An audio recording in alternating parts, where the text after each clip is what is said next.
Good morning, everyone. It's Ella from Ella Web Design, and welcome to my podcast from 0 to 25K for women who wants to have a better work-life balance and who wants to work from home and have a profitable business. And today we are talking how to create your first webinar. Last week I was hosting my first webinar, so I want to share my experience with you and everything. I want to share everything, my results, how I prepare it, how I plan it, and everything. But before we will jump into the topic, I just want to remind you that if you have a website but it's not working for you, maybe you don't have enough traffic. So even if you have a beautiful website and it's perfectly designed, you need to have a traffic. So I have a free checklist. I created a free checklist, 20 ideas how to drive leads to your website. You can download it from my website. It's ellawebdesign.ie/attract. Okay, so I really suggest to do it. Okay, so now about the subject, how to create your first webinar. Okay, so last week I was hosting a webinar, how to get more clients for your website.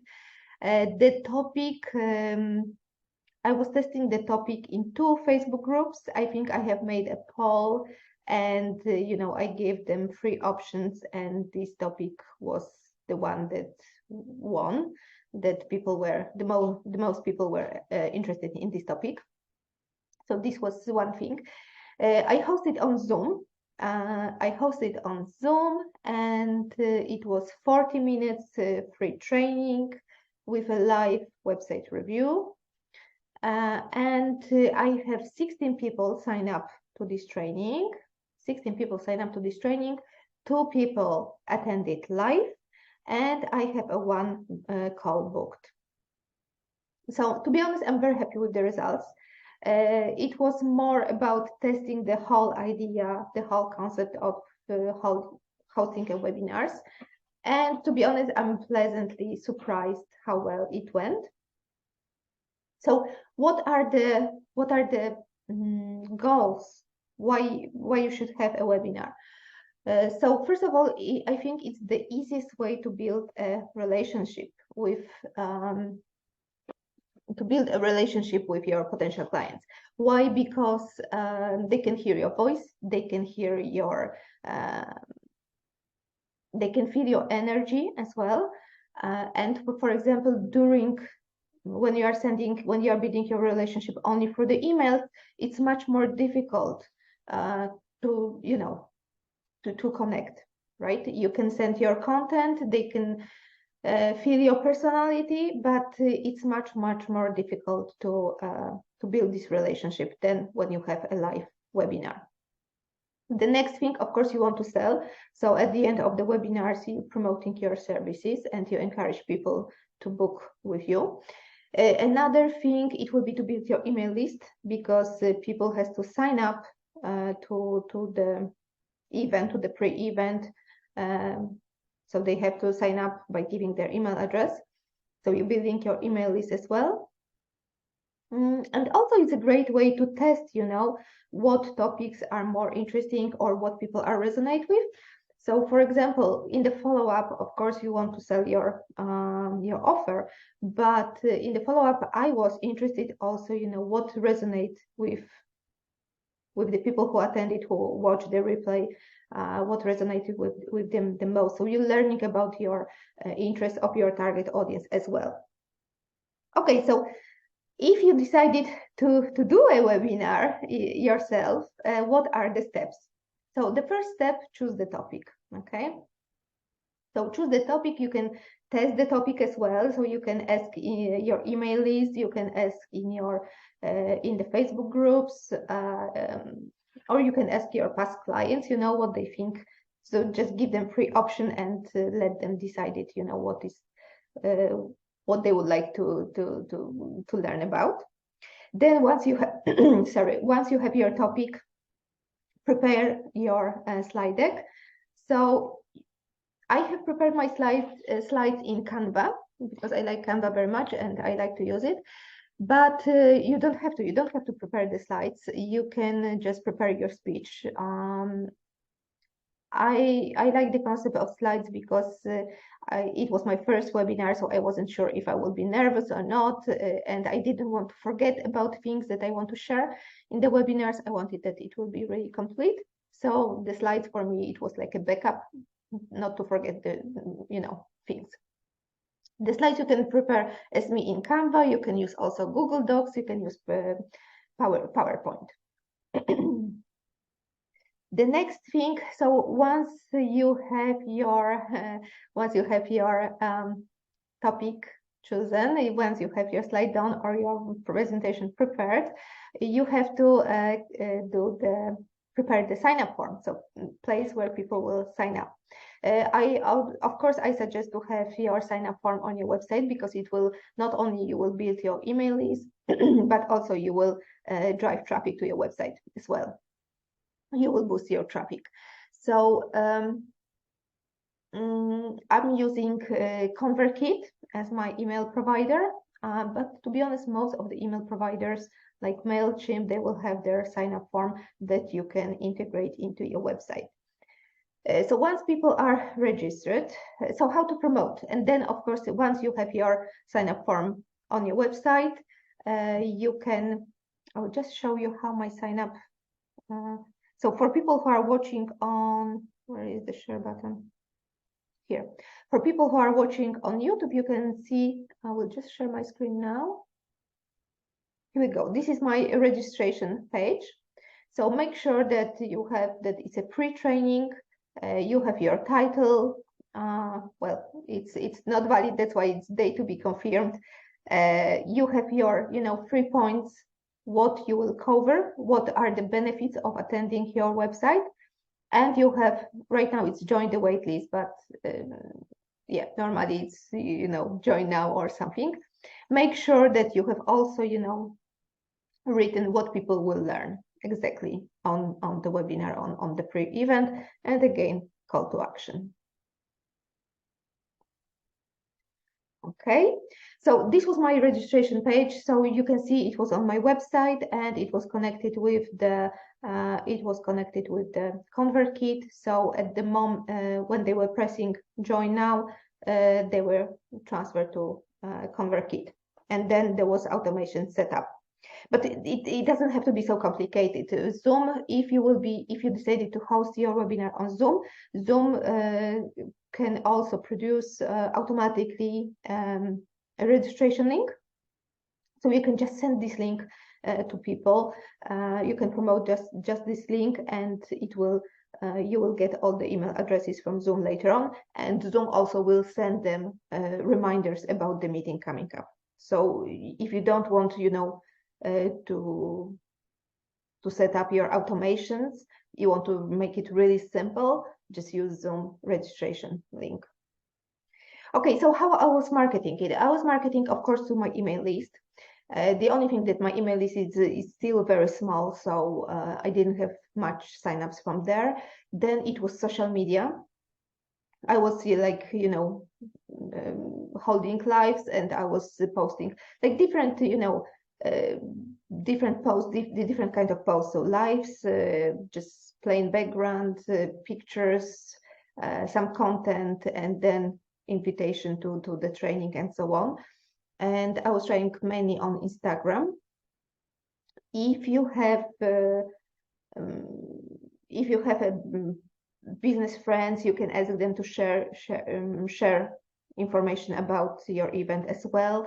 You can, if you are on Facebook, you can create a Facebook event. If you are on LinkedIn, you can create a LinkedIn event. So there's many ways of promoting your webinar, your event. Then what else? Yeah, I think that these are the most important. I was promoting my website, my webinar for 1 week, and as I was saying, I have 16 signups. Now, then you have a choice. You can host the training live, or you can pre-record it. it's up to you. I think during the live you have much better chances to connect with people. And I was pleasantly surprised that two people has attended live. It really helps to present that you are, you know that you are not on your own talking to the screen, but you know that somebody is listening. So at least this one person will find out, will learn something, will learn from your training. So it's really reassuring. I find it very reassuring when I have these two live participants. But it also can be pre-recorded. With live, you can, with live, what is good, you can answer the questions and you can make it more interactive, which is nicer for you and for them as well. Now, so at the end of the webinar, because one of the goal of having webinar is to promote your services, you're just making an offer. It has to be a time-limited offer and make something extra special for people who are joining the webinar.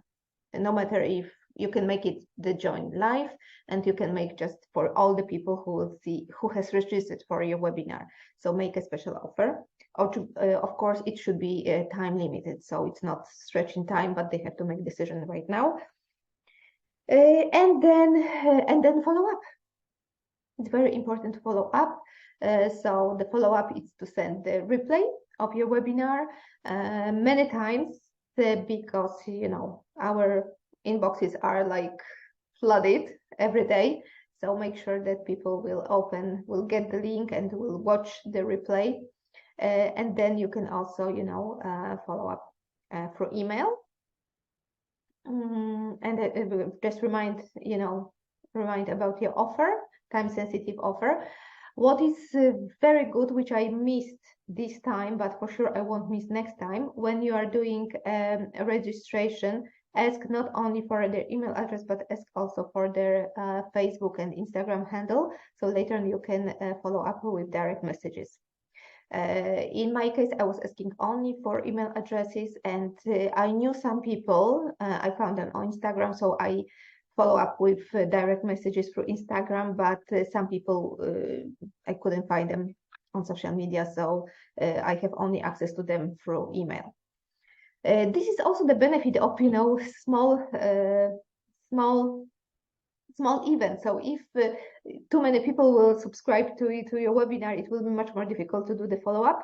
But with smaller events, with small amount of registrants later on, you can really, build relationship and you can really make it personal. So yeah, make it personal. Yeah, so for the follow-up, I set up automation in ConvertKit, but you don't have to. Like if you want to really, if you are not tech at all and you don't want to bother with setting up automation, or you are on a free plan and you don't have access to automation, you just, before starting webinar, write down the follow-up emails. And then, after the webinar, you just send email to all the people who has registered to the webinar. So you just copy paste from the emails that you previously prepared. Okay, and that's it. So overall, just to wrap it up, it's setting up a webinar is quite straightforward. So to make it really simple, do a sign up form on your website just to drive the traffic to your website, to build the traffic, and use Zoom and use the registration link from Zoom, because Zoom will also later on send the reminders. Prepare your follow-up emails in advance, so later on, you're not losing time, but just, sending the earlier prepared emails. And make sure when you're doing your registration to ask about the IG and Facebook handles. Prepare your slides just to make it easier for you, so you have you have something to remind you what to talk about it, and that's all. And to be honest, from all the preparations, I think the filling your webinar is the most difficult. It just shows up how important it is to have a Facebook email list, because the easiest way it will be to promote in your email list. So yeah, like I really encourage everyone to build your email list from the very beginning of your business, because it's a pure gold. Yeah, so I hope it was helpful. If you have any question about the webinars, so overall, yeah, I'm very happy with my results. I'm very happy with the webinar itself. I want to focus right now on building my email list, because it will be much easier to later on promote the webinar to my email list. Yep, so for sure I will do it again, but right now I want to focus on building my email list. So thank you very much for watching. I hope it was helpful. If you have any question, of course, go to my website, send to me email, ella@ellawebdesign.ie. I will be very happy to answer. You can also direct message me on Instagram. My handle ella.webdesign, and also don't forget about your 20 ideas to drive traffic to your website that you can download for free from ellawebdesign.ie/attract. So thank you very much for watching, listening. This is Ella Shumlas, and I will see you next week.